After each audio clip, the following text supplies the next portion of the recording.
আসসালামু আলাইকুম রহমতুল্লাহ বরকাত। আমি প্রায় মাঝামাঝি এসে পড়েছি, পদ্মা সেতুর মাঝামাঝি অর্থাৎ পদ্মা নদীর মাঝামাঝি এসে পড়েছি। কারণ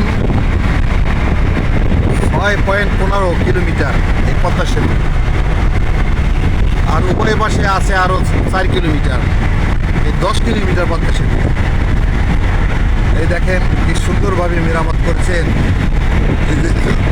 লাইটিং করেছেন, লাইটিং, তারপরে ভাব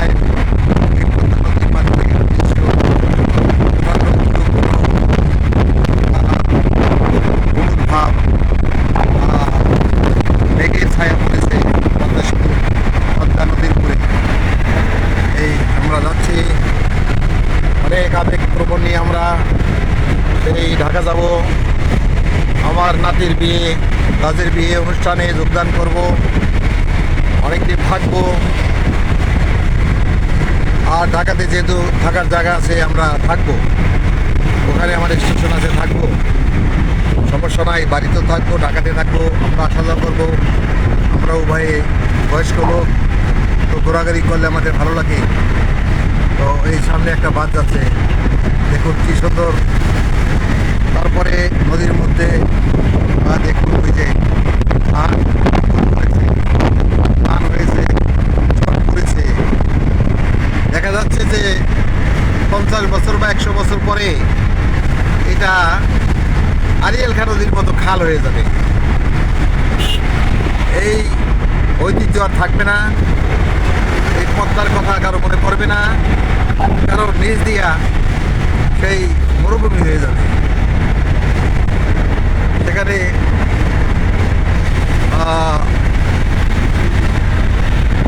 কারণ ভারত আমাদেরকে সে ফারাক্কা বাদ দিয়ে অনেক ক্ষতি করেছে, দেশের ক্ষতি করেছে। শুধু মুখে মুখে মিষ্টি কথা বলে তারা এই পদ্মার পানিটা দিচ্ছে না, ওরা একদমই কাজ করতেছে। কেন্দ্রীয় সরকার, রাজ্য সরকার, তারা এই পানিটা অসময়ে আমাদের দেয়, তাও সীমিত।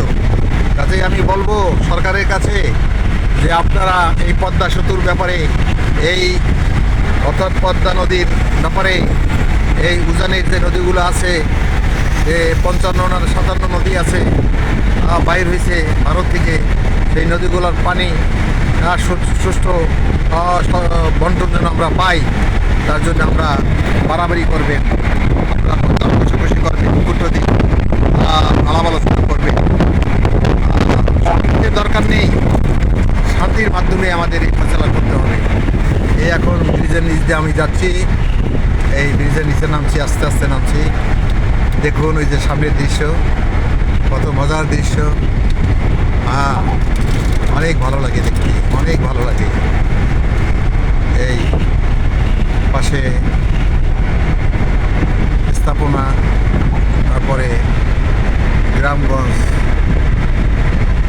এই দুপাশের দৃশ্য। আকাশে মেঘ করেছে, কি সুন্দর মেঘ করেছে, দেখছেন, সাদা মেঘ। মেঘটা দেখতে অনেক সুন্দর লাগে। তো আপনাদের সবাইকে ধন্যবাদ জানাচ্ছি যে আপনারা বেঁচে থাকুন, আপনারা পদ্মা ব্রিজে আসুন। এটা একটা টুরিস্ট প্লেস, দেখার মতো প্লেস। দেখে যান, বাংলাদেশের লোক তথা বিশ্বের লোক আপনারা দেখে যান যে বাংলাদেশের একটা স্থাপনা, নাম করে স্থাপনা, দেশের জন্য এই স্থাপনাটা অনেক কাজে আসে, মঙ্গল বয়ে আনে এবং উন্নতির জন্য একটা 1 নম্বর পথ এই পদ্মা সেতু। আপনাদের সবাইকে ধন্যবাদ জানিয়ে আমি আমার ভিডিও করা এখানে শেষ করছি। ধন্যবাদ, আপনারা ভালো থাকুন, সুস্থ থাকুন, আবার দেখা হবে। আসসালামু আলাইকুম রহমতুল্লাহ বারাকাতুহু।